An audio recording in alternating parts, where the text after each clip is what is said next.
Mi hijo me dejó en medio de una carretera desierta, en otro estado, diciéndome: no necesito bocas extra que alimentar en mi casa. Yo, un viejo padre que lo crió, lo amó y lo ayudó, me quedé bajo el sol abrasador, pero no como víctima. Cuando él regresó a casa, encontró mi nota en el refrigerador. Después de leerla, me llamó 47 veces, desesperado. Pero la justicia apenas comenzaba, con una venganza que jamás imaginó. Antes de continuar, suscríbete al canal y dime en los comentarios qué hora es en el lugar donde estás. 42 años. 42 años lo crié. ¿Y esto es lo que recibo a cambio? Mis manos desgastadas temblaban mientras miraba los documentos de herencia extendidos sobre mi escritorio de caoba. La pluma pesaba entre mis dedos, negándose a moverse hacia la línea de la firma. Detrás de mí, la cajita de música de Marta sonaba con nuestra canción de bodas, aquella maldita melodía que ella tanto adoraba. Incluso 2 años después de su funeral, no podía obligarme a darle cuerda para que se detuviera. 3 de julio de 2023. 9:47 de la noche. La casa se sentía demasiado silenciosa, demasiado vacía, a pesar de que Tobías y su familia dormían arriba. Mi familia, o lo que quedaba de ella. Tomé la foto de Marta de la esquina del escritorio. Su sonrisa me devolvía la mirada, congelada en el tiempo desde nuestra cena del 40 aniversario. Llevaba aquel vestido azul que le compré, el que combinaba con sus ojos. Su voz resonó en mi memoria, clara como si estuviera sentada a mi lado. No dejes que nuestro hijo se aproveche de tu buen corazón, Zeb. La gente muestra su verdadero rostro cuando cree que nadie los ve. El olor rancio de la madera vieja se mezclaba con el leve rastro de su perfume, aún presente en esa habitación. Toqué el frío metal de su anillo de bodas en mi dedo, el anillo que jamás me quité desde el día en que murió. El mes pasado, Tobías había olvidado por completo mi cumpleaños número 68. Cuando lo llamé aquella noche, se rió como si nada. Lo siento, papá, el trabajo ha estado una locura. Pero yo había visto su calendario en la encimera de la cocina. Tenía apuntado un torneo de golf ese mismo día. Eso sí lo recordó perfectamente. Y cuando tuve esos dolores en el pecho hace 3 semanas. Seguro es indigestión, papá. Te preocupas demasiado. Ninguna oferta para llevarme al médico, ninguna preocupación real en su voz. Solo molestia por ser interrumpido. Cerré los ojos y escuché de nuevo las palabras de Marta, dichas desde su cama de hospital con lo poco de fuerza que le quedaba. Observa cómo actúa cuando crea que puede sacar algo, Zeb. Ahí verás quién es en realidad. Empujé los papeles legales a un lado. El pecho me pesaba, cada respiración se volvía más difícil. Desde la ventana, vi el coche de Tobías en la entrada, un BMW que de alguna manera podía pagar mientras me pedía dinero para la compra. Tal vez había llegado el momento de ver el verdadero rostro de Tobías. Me levanté despacio, con las articulaciones protestando tras horas sentado. Los papeles de la herencia regresaron al cajón, sin firmar. Las llaves de la casa pesaban en mi otra mano mientras me acercaba a la ventana, viendo las sombras bailar sobre el jardín que tanto amaba Marta. Una prueba. Eso es lo que ella hubiera querido, una forma de saber con certeza qué clase de hombre era mi hijo. Mañana lo descubriría. El tocino chisporroteaba en la sartén de hierro mientras la luz de la mañana se colaba por la ventana de la cocina. 5 de julio. 7:15 de la mañana, y yo llevaba despierto desde las 5, ensayando las palabras en mi cabeza. La mesa redonda del desayuno estaba igual que en los últimos 3 años.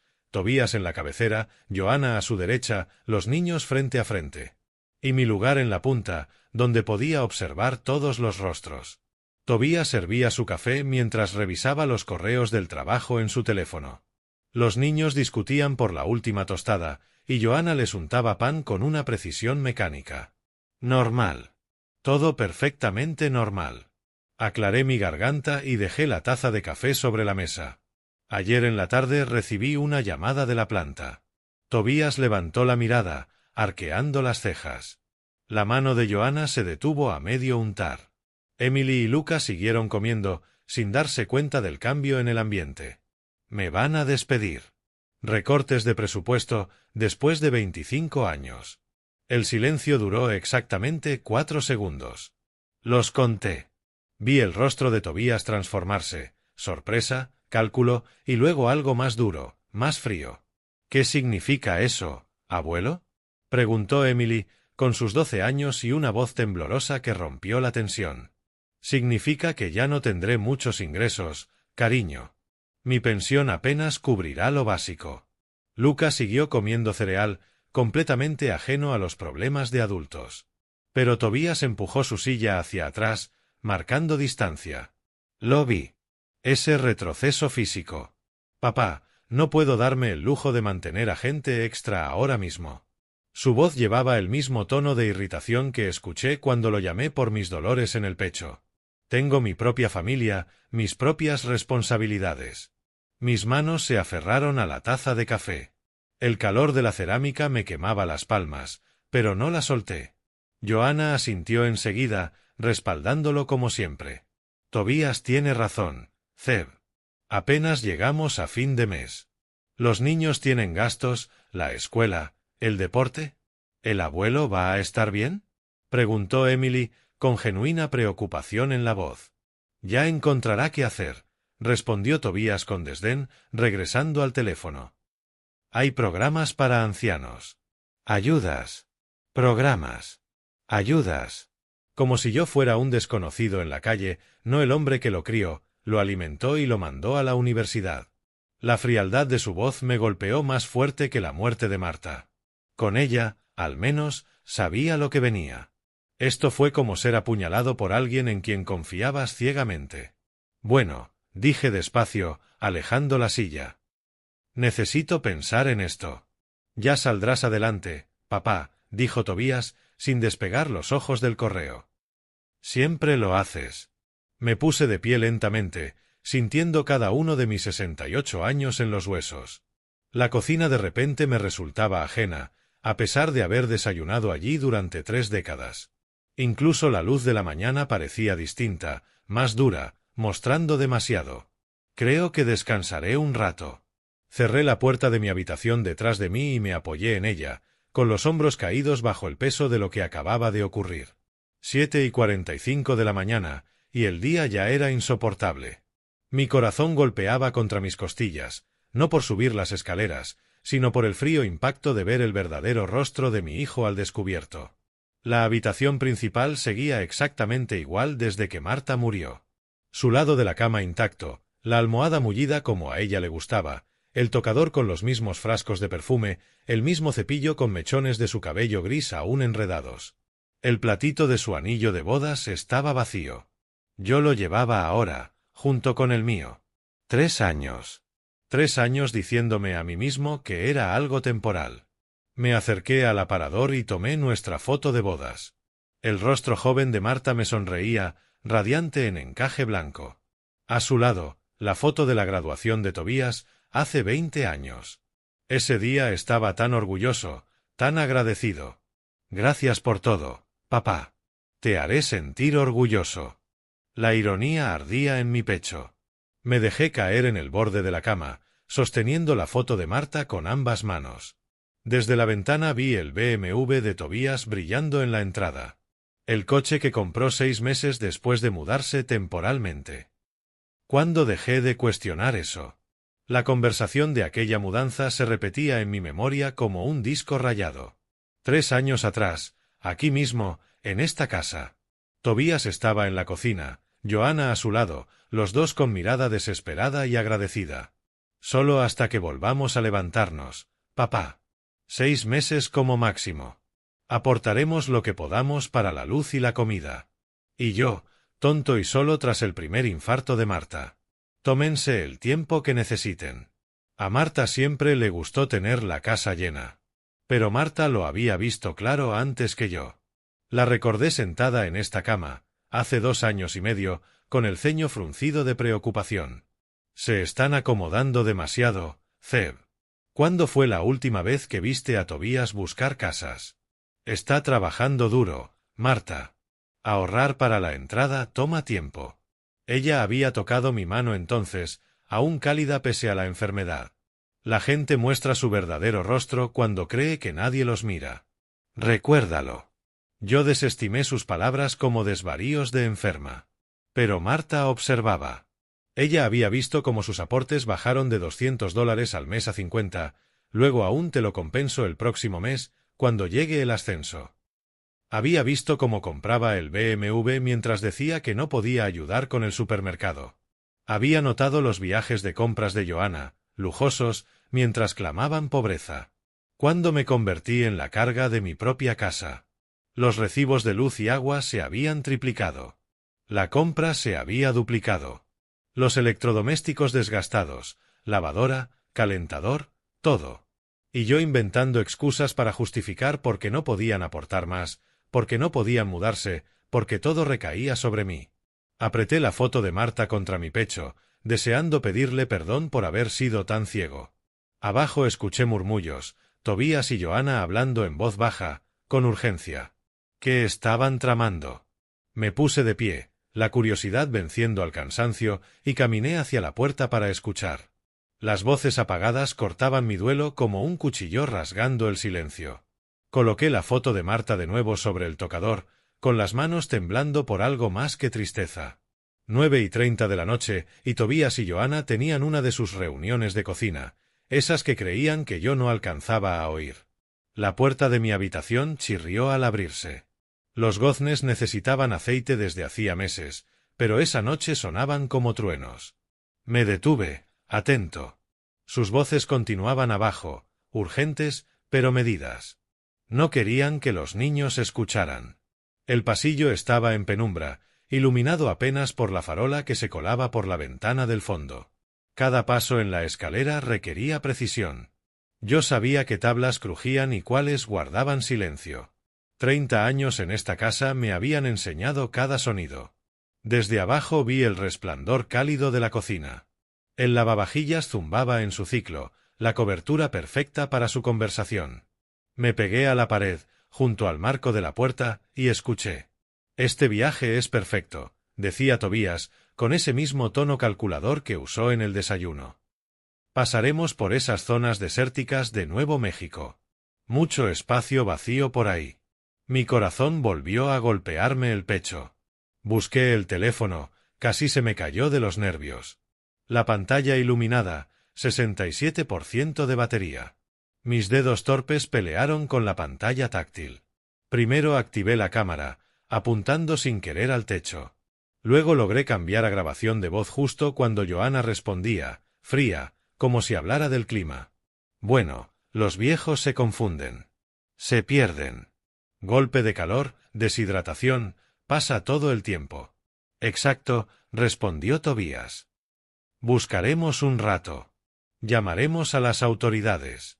Fingiremos ser la familia preocupada. Diremos que se alejó del campamento. Que lo buscamos por todas partes. El teléfono temblaba en mi mano. 3 años de generosidad. 3 años de puertas abiertas, de comidas compartidas. ¿Y esta era su gratitud? Sin él, la casa pasa automáticamente a ser nuestra, continuó Johanna. Por fin podremos dejar de fingir que nos importan sus historias, sus necesidades, su constante presencia. 3 años jugando al hijo agradecido, asintió Tobías. Estoy harto. Esto de la herencia me colmó. No pienso seguir cargando peso muerto. El sudor frío me cubría la frente pese al calor del verano. Mis piernas temblaban, pero mantuve el teléfono firme, grabando cada palabra envenenada. Marta tenía razón, la gente muestra su verdadero rostro cuando cree que nadie los ve. La belleza de todo esto, añadió Johanna, es que lo soluciona todo. No más facturas de comida, ni de luz, ni gastos médicos. Solo nosotros y nuestra verdadera familia. Y una casa que podremos vender. Saldar nuestras deudas. Empezar de nuevo en otro lugar, remató Tobías. Había escuchado suficiente. Más que suficiente. La grabación marcaba 3 minutos y 47 segundos. Suficiente para destruirlos. Con el mismo sigilo con el que bajé, subí las escaleras de regreso, aferrándome al pasamanos. De nuevo sentado en el borde de la cama, miré la pantalla. Los archivos de audio descansaban ahí como un arma cargada, lista para usarse. Pero no todavía. Querían jugar con la vida de un viejo. Pues bien, Marta, parece que tenías razón. El vapor subía de mi taza de café mientras lo revolvía lentamente, observando a Tobías juguetear con su teléfono al otro lado de la mesa. 7:30 de la mañana, 6 de julio. Había pasado la noche en vela, planeando cada detalle de mi respuesta. La cocina ya no se sentía como un hogar, sino como un escenario donde todos interpretaríamos nuestro papel. Tobías miraba a Johanna una y otra vez, buscando aprobación para el guión que habían ensayado. Ella asentía y sonreía en los momentos justos, como la esposa de manual. Los niños desayunaban cereal, ajenos, inconscientes de que sus padres habían pasado la noche planeando un asesinato. ¿Dormiste bien, papá?, preguntó Tobías, disfrazando de preocupación su voz falsa. Ayer te vi bastante cansado. Tomé un sorbo de café lento, ganando tiempo para fingir la expresión adecuada de derrota. No muy bien, hijo. Todo esto me tiene enfermo de preocupación. Perfecto. Casi pude ver el alivio en sus ojos. Johanna se inclinó hacia adelante con una simpatía ensayada. Estas cosas siempre encuentran salida, Zeb. La familia siempre halla la manera de superar las dificultades. Hablando de familia, dijo Tobías, con un tono tan ensayado que parecía perfecto. He estado pensando en lo de ayer, en lo que dije. Fui demasiado duro. Mi teléfono descansaba al lado de mi taza de café, la grabadora de voz ya corriendo. Que cavaran su propia tumba con palabras. Te lo agradezco, hijo. Estos huesos viejos se sentían bastante golpeados. Tobías intercambió otra mirada con Johanna antes de continuar. ¿Y si hacemos un viaje en familia? Algo que nos una, que sane estas heridas entre nosotros. Emily levantó la vista de su cereal, de repente interesada. ¿Un viaje? ¿A dónde? Pensaba en el Gran Cañón, dijo Tobías, dándole calor a su actuación. ¿Recuerdas cuando mamá y tú me llevasteis de niño, papá? Siempre dijiste que era uno de tus recuerdos favoritos. La mención de Marta en ese contexto casi quebró mi compostura. Estaban usando su memoria para justificar un plan para matarme. Pero obligué a mi voz a mantenerse firme, incluso agradecida. Suena maravilloso, Tobías. ¿Cuándo pensabas? La próxima semana. Ya sonaba más seguro, convencido de que su manipulación estaba funcionando. Puedo tomarme unos días de vacaciones. Hacer que sea una verdadera aventura para toda la familia. Lucas rebotaba en su asiento. ¿Veremos vaqueros de verdad, abuelo? Veremos cosas increíbles, Lucas, le dije, despeinándole el cabello.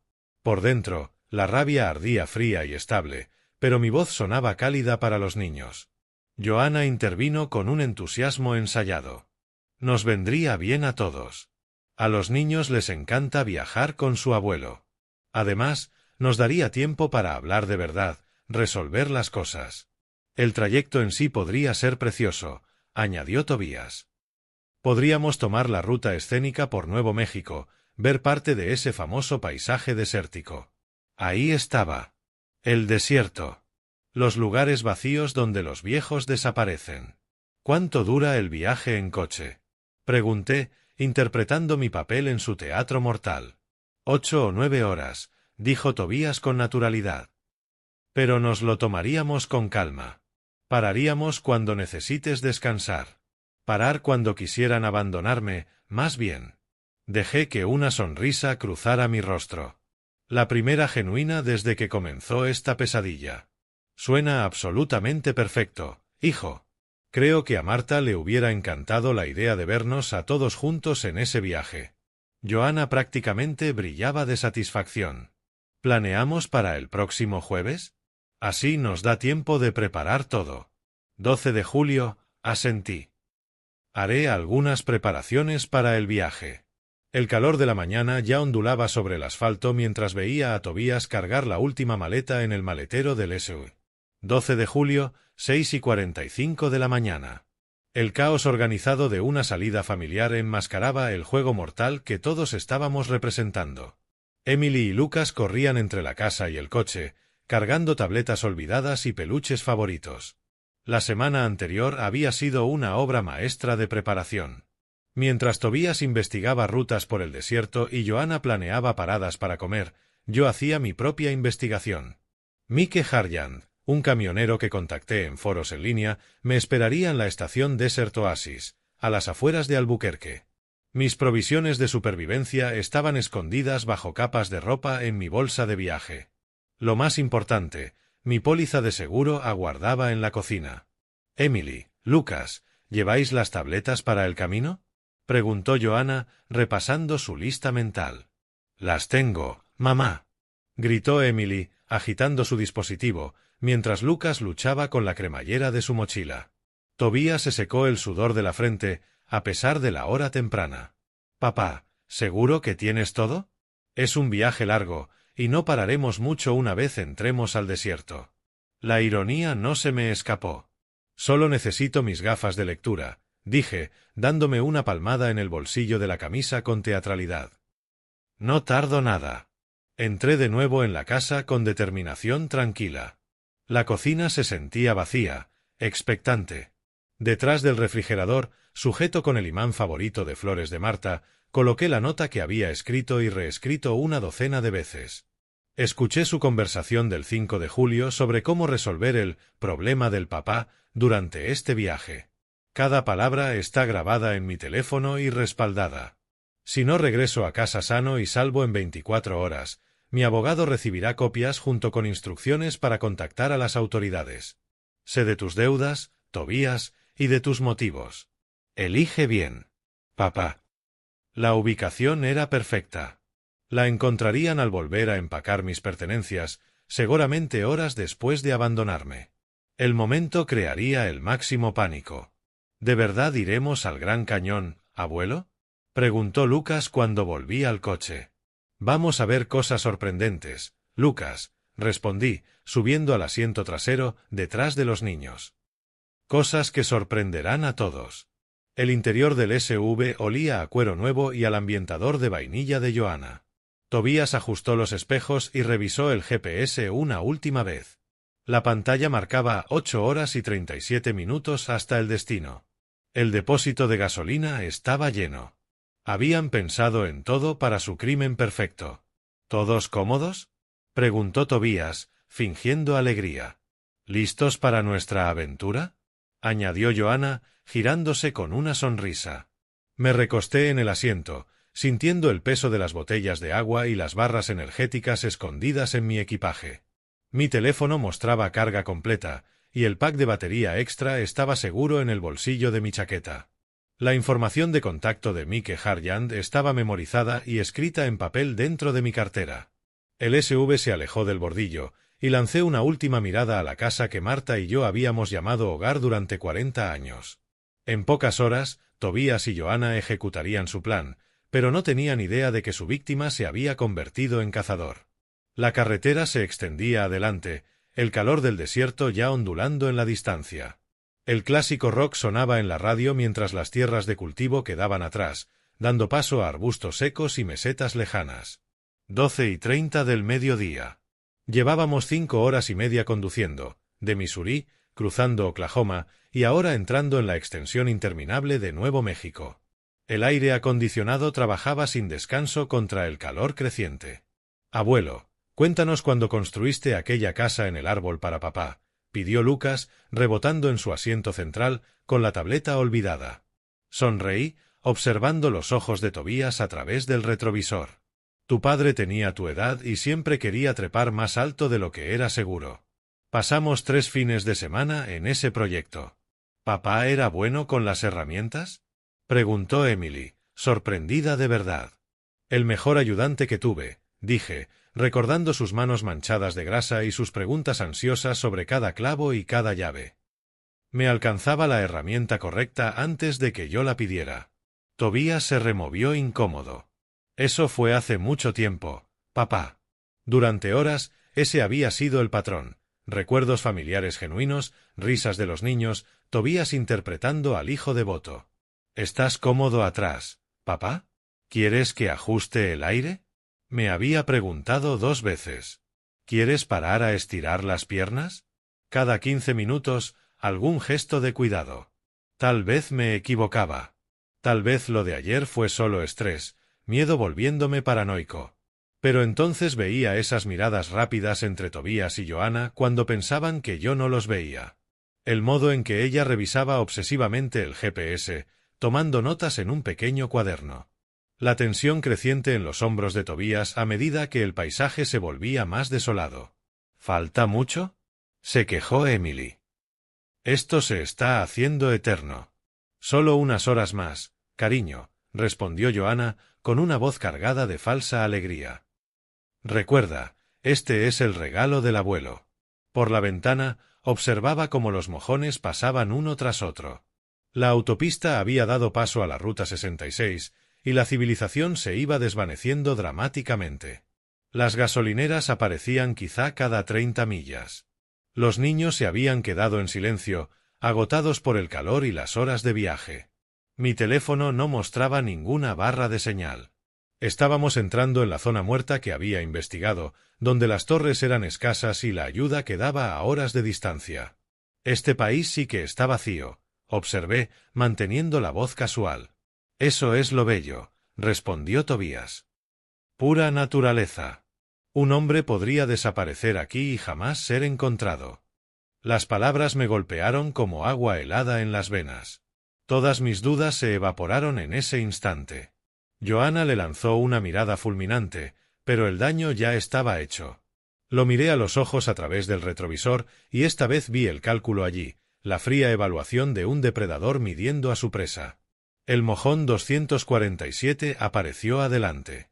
Tobías redujo la velocidad del SV. Necesito ir al baño, dije, con la voz firme a pesar de los latidos en mi pecho. No puedo aguantar más. Claro, papá, respondió Tobías, deteniéndose en el arcén con una facilidad ensayada. Tómate tu tiempo. Bajé al calor abrasador, sintiendo el sudor brotar de inmediato en mi frente. Los niños discutían dentro por algo, sus voces apagadas por las ventanas cerradas. Tobías también bajó, supuestamente para estirar las piernas, pero se mantuvo cerca de la puerta del conductor, con el motor encendido. Gracias por este viaje, hijo, le dije, mirándolo directamente. Significa todo para un viejo como yo. Algo se reflejó en su rostro. Tal vez culpa. Tal vez solo impaciencia. Nada personal, papá, dijo en voz baja. Solo negocios. El motor rugió. La grava voló bajo las llantas. Emily y Lucas pegaron sus caritas contra la ventana trasera, la confusión convirtiéndose en lágrimas al ver a su abuelo de pie, solo, en medio de la carretera desierta. El SV desapareció entre espejismos de calor, dejando solo silencio y el sol implacable de la tarde. Bueno, Marta, murmuré, hora de demostrar si tu viejo marido aprendió tus lecciones de preparación. El calor irradiaba del asfalto en ondas visibles mientras miraba la carretera vacía por donde mi familia había desaparecido. 1:15 de la tarde, la temperatura subiendo hacia su pico diario. El sudor ya empapaba mi camisa, pero mi respiración permanecía controlada, metódica. 40 años en fábricas me habían enseñado a trabajar en condiciones extremas. Primero lo primero. Saqué el teléfono, confirmando lo que ya sabía, sin señal.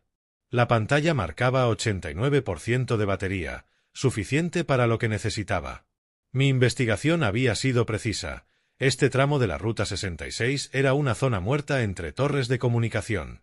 Siguiente paso, reconocimiento visual. Las mesetas se alzaban a lo lejos como monumentos antiguos. Arbustos dispersos apenas ofrecían sombra. Ningún edificio a la vista en ninguna dirección. Tráfico escaso. Quizá un vehículo cada 20 minutos. El lugar perfecto para un asesinato, si no sabías que tu víctima había pasado una semana preparándose. Me desabotoné la chaqueta y metí la mano en los bolsillos internos, cosidos especialmente. 2 botellas de agua de 500 mililitros, aún frescas gracias al aire acondicionado del coche. De mis bolsillos saqué 4 barritas energéticas y una pequeña bolsa de frutos secos. Combustible suficiente para una larga caminata. El mapa dibujado a mano salió de mi cartera, con los bordes reforzados con cinta. Gasolinera Desert Oasis, 6 millas al este, por la Ruta 66. Lo había memorizado, pero verlo en papel me tranquilizó. La información de contacto de Mike Harjand estaba escrita en papel impermeable, guardada detrás de mi licencia de conducir. 6 millas hasta Desert Oasis, dije en voz alta, mi voz tragada por el silencio inmenso. Mike dijo que estaría allí esta semana. Tobías creyó que dejaba atrás a un anciano indefenso. Pobre muchacho. No sabía que su padre llevaba una semana planeando lo peor mientras esperaba lo mejor. El dicho favorito de Marta. Ella me enseñó a pensar 3 movimientos adelante, ya fuera arreglando una máquina rota o lidiando con personas rotas. Ajusté mi gorra y aseguré mis gafas de sol. Los zapatos resistentes que había elegido especialmente para este viaje se aferraban bien al asfalto. La camisa ligera ayudaba con la ventilación y los pantalones protegían mis piernas del sol. El dinero de emergencia estaba distribuido en varios escondites. 2 billetes de 20 en mi zapato izquierdo, varios de 100 doblados en el cinturón, billetes de 50 en la cartera. Si llegaba a la civilización, tendría opciones. El marcador de temperatura del coche había leído 97 grados cuando me abandonaron. Para media tarde, subiría a 105. Necesitaría dosificarme con cuidado, conservar energía y agua, sorbos pequeños cada 15 minutos, descansar en cualquier sombra disponible. El entrenamiento en seguridad industrial incluía golpes de calor. Conocía las señales de alarma, mareos, náuseas, fatiga extrema. Pero también conocía mi resistencia.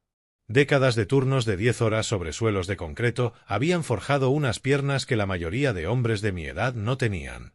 El teléfono marcaba la hora. 1:23 de la tarde. Guardé el mapa en el bolsillo de la camisa, tomé un pequeño sorbo de agua y me giré hacia el este, rumbo a mi destino. El desierto se extendía infinito, ondulando con espejismos que dibujaban lagos falsos en el horizonte. A lo lejos, escuchaba el rugido de los camiones de carga en una ruta paralela. La civilización aún existía, solo fuera de mi alcance inmediato. 6 millas. En este calor, quizá 2 horas y marcaba el ritmo correcto. El ritmo. Eso era lo que sostenía a un hombre en el trabajo duro, encontrar la cadencia adecuada y mantenerla firme. 30 minutos después de iniciar mi caminata hacia el este, mis pies habían encontrado ese compás sobre el asfalto ardiente. Izquierda, derecha, respira. Izquierda, derecha, respira. El sol del desierto golpeaba con fuerza, pero el sudor se evaporaba rápido en el aire seco. La primera milla pasó con recuerdos de un Tobías de 8 años, con la cara sucia de tierra y los ojos curiosos, de pie a mi lado en el garaje. Papá, ¿cómo hace el motor que el coche ande? Ojos abiertos, absorbiendo cada explicación sobre pistones y combustión. Sus pequeñas manos ansiosas por sostener herramientas, por ayudar, por aprender del hombre al que consideraba su héroe. Eres el papá más listo del mundo, me dijo después de arreglarle la cadena de la bicicleta. Marta había reído desde la puerta, con harina en el delantal por el horneado del domingo. Tu padre sabe cómo hacer funcionar lo que está roto, le dijo. Ese es un don. Primer descanso de agua en la milla 2. Un sorbo pequeño. Tapón bien cerrado. Botella de vuelta al bolsillo. El líquido ya tibio, pero refrescante. Un camión pasó rugiendo. El conductor demasiado concentrado en su ruta para notar a una figura solitaria caminando por el arcén. El Tobías adolescente había sido distinto, incómodo cuando sus amigos preguntaban por mi trabajo. ¿Tienes que contarle a todos que trabajas en la fábrica? Me había dicho una vez, molesto, después de un acto escolar. El instituto trajo nuevas amistades, ambiciones universitarias y vergüenza de sus raíces obreras. Las preguntas cesaron. El garaje se convirtió en un lugar que evitaba. La milla 3 me trajo la sombra de una señal de carretera. 30 segundos de alivio del sol implacable. Mi camisa pegada a la espalda, pero la respiración aún estable. El golpe de calor no me había alcanzado. Buen condicionamiento, fruto de toda una vida de trabajo físico. La universidad había ensanchado la distancia entre nosotros. Las visitas a casa estaban llenas de lecciones sobre economía moderna y la necesidad de pensar en grande. Papá, no entiendes cómo funciona el mundo ahora, me decía, recién salido de sus clases de negocios. Mientras tanto, mis cheques de fábrica financiaban su educación, sus sueños y su creciente desprecio por el hombre que hizo todo posible. El matrimonio con Joanna selló la transformación. De pronto, mis historias eran interrupciones, mi presencia una vergüenza. Las cenas familiares se acortaron a simples apariciones obligatorias. ¿Cuándo vas a empezar a comportarte como alguien de tu edad? Me había preguntado la última Navidad, molesto por mis intentos de conversar con sus hijos. La milla 4 puso a prueba mi resistencia. Los espejismos creaban lagos fantasma en el horizonte, trucos del desierto que prometían alivio, pero ofrecían solo más vacío abrasador. Ajusté un poco el ritmo, conservando energía. La estación Desert Oasis aún no era visible, pero mi mapa marcaba que faltaban 2 millas. Los últimos meses de Marta habían mostrado la peor cara de Tobías, impaciente con sus horarios de medicación, irritado por su debilidad, ansioso de que empezaran las conversaciones sobre la herencia. Yo lo había visto calcular cifras en su cabeza mientras su madre luchaba por respirar. «Ese no es el niño que criaste», me susurró una tarde, cuando Tobías se marchó temprano de la visita.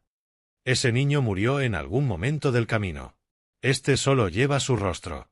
La milla 5 trajo la primera señal de civilización, una estructura tenue que brillaba a lo lejos. Mi teléfono mostró una barra de señal. Estaba entrando en la zona de cobertura. Para entonces ya estarían descubriendo mi nota, si no lo habían hecho ya. ¿Cuándo pasé de ser maestro a ser una vergüenza? ¿Cuándo 40 años de trabajo honesto se convirtieron en algo que ocultar frente a los amigos? Pasé mi vida arreglando máquinas rotas, convencido de que también podía reparar relaciones rotas. Pero algunas grietas eran demasiado profundas. La estación Desert Oasis crecía ante mí, sólida contra el calor tembloroso. Mi teléfono vibró con la señal que volvía. 2 barras, suficientes para llamar. Aceleré un poco el paso, la anticipación creciendo. Marta siempre decía que tenía la paciencia para resistir cualquier problema. Hoy pondría a prueba esa teoría contra el calor del desierto y la traición familiar. 2 barras de señal. Empezarían a llamar pronto. En cuanto crucé la puerta de la estación, mi teléfono explotó como un terremoto digital. Zumbido tras zumbido, la pantalla iluminándose con notificación tras notificación. El bendito frescor del aire acondicionado golpeó mi camisa empapada de sudor mientras contemplaba el caos en mi pantalla. 47 llamadas perdidas, todas de Tobías. Cada notificación era una pequeña victoria. El registro contaba la historia de su desesperación creciente. La primera llamada a las 2:15 de la tarde, justo después de que descubrieran mi ausencia. Luego, llamadas cada pocos minutos, cada vez más rápidas conforme el pánico se apoderaba de él. Mensajes de texto de Joanna intercalados: «Llámame ya». «¿Dónde estás? Es una emergencia». 15 buzones de voz esperaban como pequeños paquetes de miedo. Silencié el teléfono y lo guardé en el bolsillo. Que sudaran un poco más. «Parece que ha estado caminando bajo este calor», dijo la dependienta tras el mostrador, una mujer de ojos amables y cabello encanecido. Su placa decía María. «¿Todo bien?» «Problemas con el coche en la carretera», respondí, lo cual no era del todo mentira. «¿El motel sigue abierto para registrarse?» «Por supuesto, cariño. ¿Quieres que llame a alguien? ¿Quizás a tu familia?» Estuve a punto de reír. «No, gracias. Lo tengo todo bajo control». Mientras María procesaba mi registro en el motel, me permití escuchar el primer buzón de voz. La voz de Tobías, tensa con calma forzada. «Papá, ¿dónde estás? Nos detuvimos a cargar gasolina, y cuando volvimos ya no estabas. Estamos buscando por la zona. Por favor, llámanos». El buzón número 15 dejaba ver las grietas en la fachada. «Por favor, papá, solo llámanos. Estamos muy preocupados. ¿A dónde pudiste haber ido?» Para el buzón número 32, la máscara había caído por completo. «Encontré tu nota. Necesitamos hablar. Todo es un malentendido. No entendiste lo que escuchaste». La nota. Mi póliza de seguro escrita con letras firmes y escondida detrás del imán de flores favorito de Marta, donde la encontrarían al volver a empacar mis cosas. Escuché su conversación del 5 de julio sobre cómo resolver el problema del papá durante este viaje. Cada palabra está grabada en mi teléfono y respaldada. Si no regreso a casa sano y salvo en 24 horas, mi abogado recibirá copias junto con instrucciones para contactar a las autoridades. Sé de tus deudas, Tobías, y de tus motivos. Elige bien, papá. Había pasado horas afinando esas palabras, específicas para infundir miedo, pero lo bastante ambiguas como para mantener mi ventaja. María me entregó la llave. Habitación 7, al final del pasillo. La máquina de hielo está al fondo. Y hay un restaurante junto al motel si tienes hambre. Compré agua fría, bebidas con electrolitos y una camisa limpia en la tienda de la estación. El teléfono volvió a vibrar. Llamada número 48. La ignoré con satisfacción creciente. La habitación del motel era sencilla pero limpia, con una cama que parecía el cielo tras mi caminata por el desierto.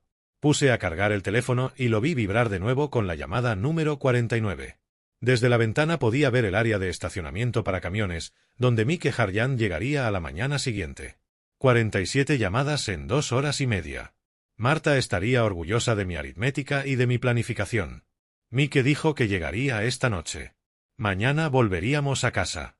El vapor se elevaba de mi taza de café mientras observaba el aparcamiento a través de la cortina.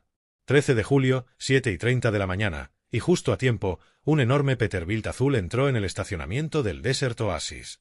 Los frenos de aire silbaron mientras Mike Harjan detenía el camión con suavidad. Había dormido mejor que en semanas. Qué curioso cómo funciona la tranquilidad de la mente. Mike bajó de la cabina con la confianza tranquila de un hombre con 25 años en las carreteras. 55 años, rostro curtido, ojos bondadosos tras unas gafas de montura metálica. Me vio desde la ventana y levantó la mano en señal de saludo. Justo a tiempo, dijo al entrar. Espero que hayas descansado después de tu prueba. El mejor sueño que he tenido en semanas, respondí, poniéndome de pie para estrechar su mano callosa. No sabes cuánto te agradezco esto. No todo el mundo ayudaría a un desconocido. Mike desestimó mis agradecimientos con un gesto de la mano. La carretera te enseña a quien puedes confiar. Tienes ojos honestos, Zeb. Springfield está a unas 8 horas con mi entrega. El tiempo justo. En 20 minutos, mis pocas pertenencias estaban guardadas en el compartimento del camión y yo acomodado en el asiento del copiloto. Mike había preparado un termo de café y sándwiches caseros para el viaje. La radio CB chisporroteaba de vez en cuando con comunicaciones de camioneros, mientras música country sonaba suavemente en el estéreo. La familia debería apoyarse, no usarse, dijo Mike al incorporarnos a la enero del 40 este. No había hecho preguntas directas sobre mi situación, pero yo compartí lo básico. Problemas con el coche, tensiones familiares, necesidad de volver a casa. Eso siempre creí yo también, respondí, viendo cómo el desierto de Nuevo México se transformaba en las llanuras de Oklahoma. 42 años criando a un hijo, y creí saber en qué tipo de hombre se convertiría. Mike asintió, comprensión en sus ojos. Tengo 2 hijos. Me divorcié hace 15 años, pero mi ex y yo siempre pusimos a los niños primero. No puedo imaginarme que la propia sangre te dé la espalda. Las millas pasaron con conversación fácil. Mike contaba historias de la carretera, la bondad de extraños, la comunidad entre camioneros, la satisfacción del trabajo honesto. Yo me descubrí compartiendo recuerdos de Marta, versiones cuidadosamente editadas de los últimos sucesos, reflexiones sobre cómo los valores parecían haber cambiado con las generaciones. Tu esposa suena como una mujer sabia, dijo Mike cuando cité uno de los dichos favoritos de Marta sobre cómo la gente muestra su verdadero rostro. Veía a través de las personas como si fueran de cristal. Asentí. Debí haber escuchado sus advertencias antes. El ritmo cómodo del camión, la conversación constante y la genuina decencia de Mike creaban un espacio sanador. Allí estaba un desconocido mostrando más consideración que mi propio hijo en años. El contraste no se me escapaba. Paramos 2 veces en áreas de servicio para repostar y descansar. Mike insistió en pagar el almuerzo, rechazando mis intentos de cubrir la cuenta. Un día harás lo mismo por alguien más, dijo simplemente. Con la tarde dando paso a la noche, aparecieron los primeros lugares familiares. La torre de agua visible desde mi vecindario se alzó en el horizonte, al acercarnos a Springfield. Esa es mi salida, dije, señalando adelante. Dulce hogar. El camión de Mike desapareció en la esquina mientras yo caminaba por el camino de entrada que conocía tan bien. 6:45 de la tarde, y las sombras se alargaban sobre el césped que había cuidado por décadas. Todas las ventanas de la casa encendidas. Estaban ahí, esperando, fingiendo, ansiosos de noticias sobre el abuelo desaparecido. Giré la llave que yo mismo había instalado 20 años atrás. La puerta se abrió. «Papá».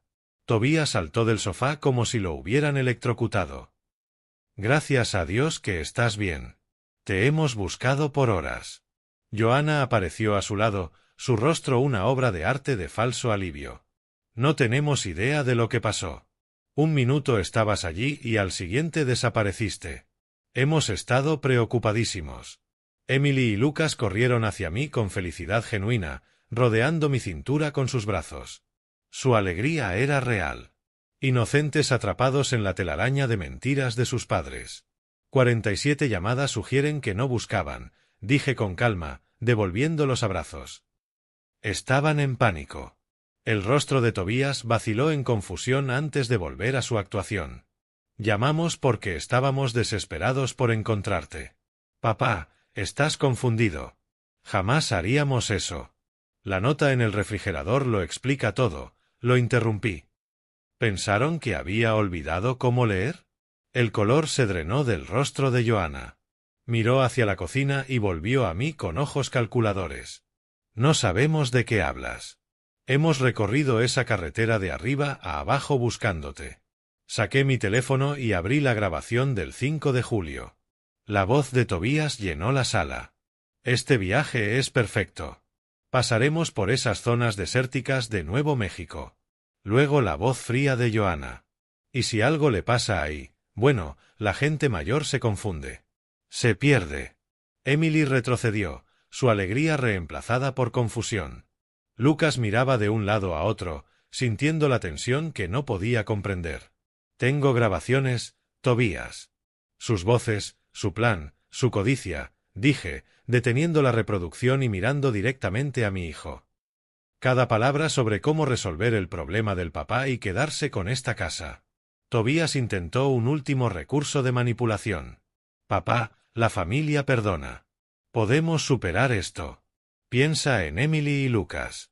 Necesitan a su abuelo. Dejaste de ser mi hijo cuando planeaste asesinarme, respondí en voz baja.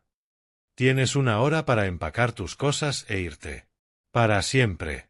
La máscara de Joana finalmente cayó. No puedes echarnos. Tenemos derechos legales. Hemos vivido aquí 3 años. Como mis invitados. Invitados que planearon matar a su anfitrión.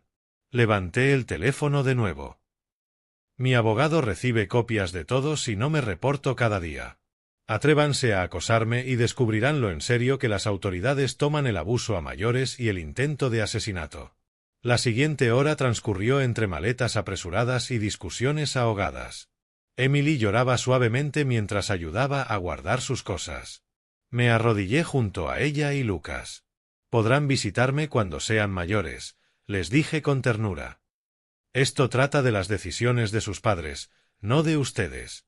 Las puertas del coche se cerraron, los motores arrancaron y las luces traseras desaparecieron en el crepúsculo de Springfield. Me quedé solo en mi cocina, mirando el refrigerador vacío donde había colgado mi nota de advertencia. La taza favorita de Marta esperaba en la encimera, lista para el té de la noche. La llené con agua caliente y me senté en nuestra mesa para 2, ahora puesta solo para 1. Mañana llamaré al abogado de todos modos. Algunas lecciones deben quedarse grabadas. Si te gustó esta historia, dale me gusta al vídeo, suscríbete al canal y cuéntame en los comentarios qué impresión te dejó. Para escuchar la siguiente historia, haz clic en la caja de la izquierda. Gracias por ver.